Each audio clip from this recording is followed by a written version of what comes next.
আসসালামু আলাইকুম সুপ্রিয় দর্শক, সবার কি অবস্থা? হাজির হয়ে গেলাম দীপ্ত টিভি নিবেদিত দেনা পাওনা নাটকের 287তম পর্বে কি সব ঘটতে চলেছে তার অগ্রিম আপডেট নিয়ে।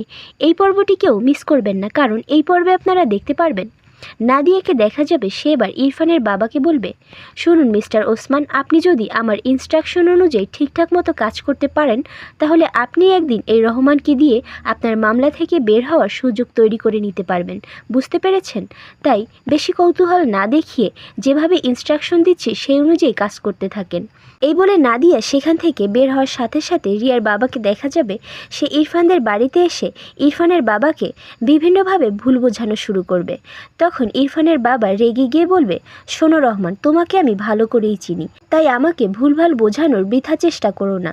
তোমার কি এমন সাইড বিজনেস আছে যেটার জন্য তোমাকে এত রিস্ক নিতে হলো? সত্যি করে বলো, নয়তো তোমার এসব তথ্য আমি সবার কাছে ফাঁস করে দেব।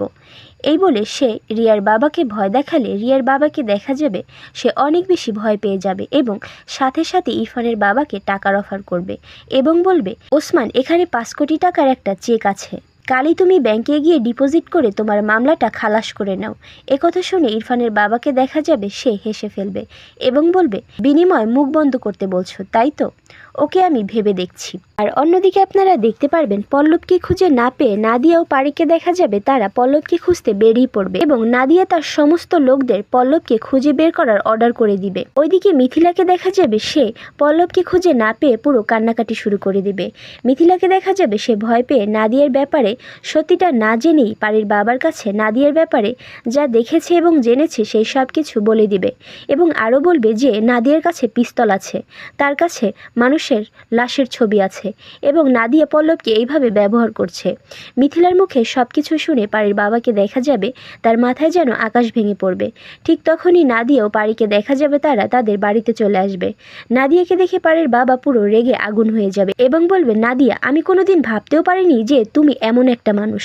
তোমার ব্যাপারটা আমি পরে দেখছি, আগে বলো আমার পল্লব কই, ওকে তুমি কি করেছো? তখন নাদিয়া পল্লবের ব্যাপারে যে কিছুই জানে না এবং তাকে যে খুঁজে বের করার জন্য চেষ্টা চালানো হচ্ছে এসব পারির বাবাকে বললে পারির বাবা রেগে গিয়ে বলবে, আমার কারো সাহায্যের দরকার নেই, আমি নিজেই আমার পল্লবকে খুঁজে বের করতে পারবো, তোরা চিন্তা করিস না, এখানে থাক, আমি এক্ষুনি পুলিশ স্টেশন যাচ্ছি।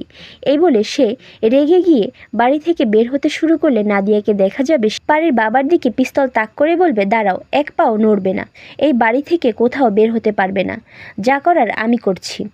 আর এছাড়াও থাকছে আশ্চর্য সকল ঘটনা। সুতরাং সবাইকে দেনা পাওনা নাটকের আগামী পর্ব দেখার আমন্ত্রণ রইল। ধন্যবাদ।